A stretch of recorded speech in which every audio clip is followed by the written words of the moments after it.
Are we on? Oh, this thing. Oh, hey. Good evening, everybody. Erik Warfield. Paul Grimshaw. House Secrets. Beautiful Burbank. Beautiful Burbank. Yeah. It has been a Wish it was beautiful here. couple of days.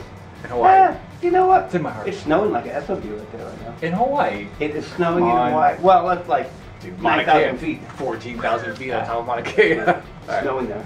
Believe it. It's been on my newsfeed for weeks, man. It's crazy. Inches of snow. Good big bear. So today we're going to change it up a little bit. Instead of talking about all of these comics that are coming out this week, Yes.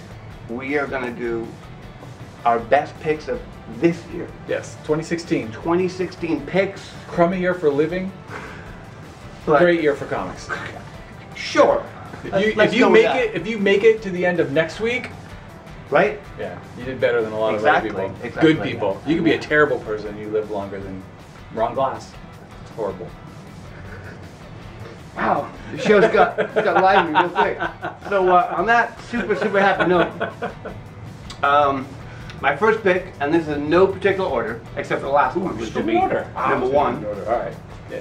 Just. I don't need any order, Just man. You're out of order. Why are you gonna suppress me? Why are you gonna suppress my order? Doctor Strange. It's good. Doctor Strange Good by pick, Jason good pick. Aaron and Chris Picciello with the occasional Kevin Nolan, I guess. Yeah. Continues to be pretty damn great. Damn great. I can't believe we've actually got 15 of these. 15 of these already. Better than the movie? I enjoyed the movie, but this comic book is vastly better than the movie. This is so cosmic and multi-universes fighting, and there's a lot going in here. It would be a very expensive movie to make the first couple of arcs of Doctor Strange. Also, Done. believe it, another Marvel comic that I picked. What? She's on it. I am a little Marvel zombie.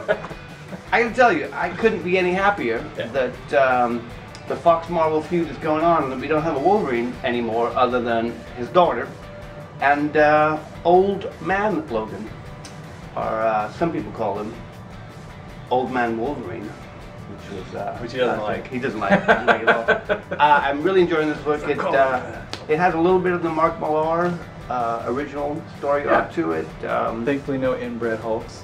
It's actually, speaking of Hulk, it kind of reminds me a little bit of the old 70s Hulk, where he's just a man wandering through and, from town to town trying to get away. Really like this book. It's a Jeff Lemire book. Very well written and very well illustrated. I got a Tom Kinger too. You got a Tom King book? I do. I have another Marvel book. Surprise! 12 issues this book went before Mr. Tom King went over to the DC, to the dark side. So they're doing Batman now.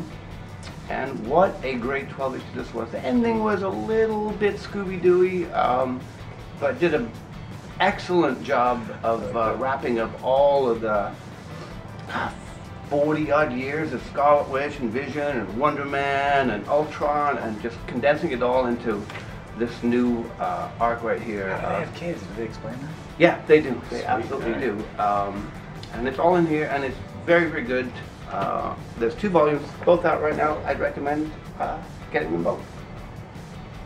Lo and behold, a comic book that does not say Marvel on it. This is what we fought over. I just saw this dog outside. Oh, We just came walking on by. Pretzels? Yeah. Pretzels! This book is hilarious. It is.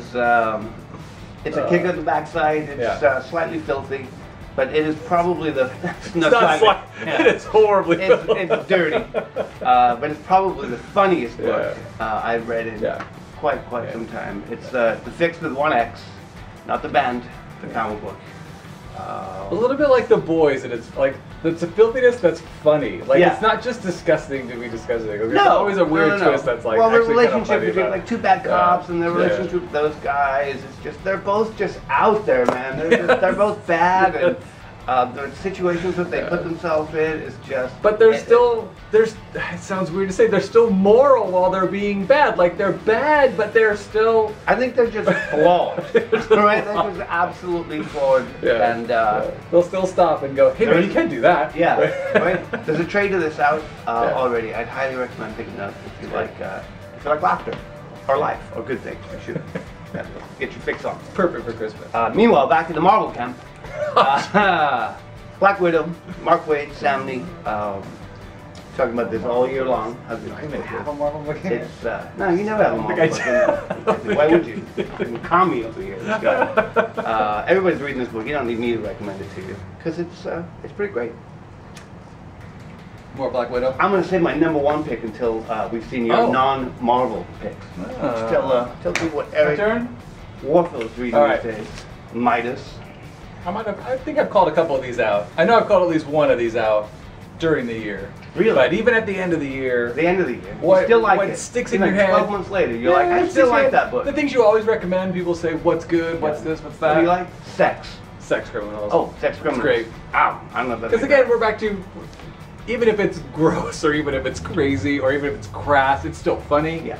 And then when you're laughing, they'll throw something else at you and get you a little teary-eyed. It's all about love. It's all about relationships. And kick when you're up, kick when you're down. Kick when you're down. That's not a Marvel book. In Tom King land. Oh, there you go. New sheriff in town. Sheriff of Babylon. It's good. I read the first issue. I finally got around to reading. Good. I like the Tom King stuff. It's like Clancy. It's like a Ludlum novel, right? It's got a little bit of just that the realism of the machinations of what goes into how do you take over a city like Baghdad, right, after the fall of Saddam Hussein and solve a murder, right? You've got all these factions all fighting each other, right? And he does a really good job. A lot of research. How do you do it in LA, let alone Baghdad? Yeah, exactly. Exactly. This is what we were talking about. Oh. You gave me this one. Because this was great. They did one a while back, which was the Conan spoof that they did. The format, even down to fake coffee stains on the back. They've got like the fake ads for Kung Fu, and of course this guy, right? And the fact that the whole book is it's one issue. Yeah. It's one issue that fits into the criminal universe. It's Exactly. a little piece that we haven't seen before. But it's its own self-contained story. Yeah, and that one was particularly good. It's Fang, the Kung Fu werewolf. Come on, man. Exactly. A werewolf who knows martial arts. Nothing deadlier than that. That's scary right there. That is the deadly hands of. Yeah, that was a great issue. And then, still, one of the tops. I pick it all the time, but even at the end of 2016, I gotta say, Straight Bullets. It's your favorite book of the year? Volume 6. I can pick one. Dave Lapham, Straight Bullets. Lapham. I'll see you, Dave Lapham, of all time. and I'll raise you with Daniel Klaus. Yeah. I know you've been waiting a while. Your patience will be rewarded. Was that why you called it that? Because it took so long to make? 3 years, I think, for 3 books on this one. His Klaus, not everybody's cup of tea. You don't want to meet him. What you want to do is you want to read his stuff. My favorite book of the year, Patience by Daniel Klaus. From here, $29.99. Crazy psychotropic, love story through time. Yeah. That's our picks of the year. 2016. Next week, however, for New Year, we're going to give you our picks of the century. Yes, greatest picks of all time. Of all time. Yes. So come back with us. We'll be here. That's Erik Warfield. I'm Paul Grimshaw. Grimshaw. Merry Christmas, y'all.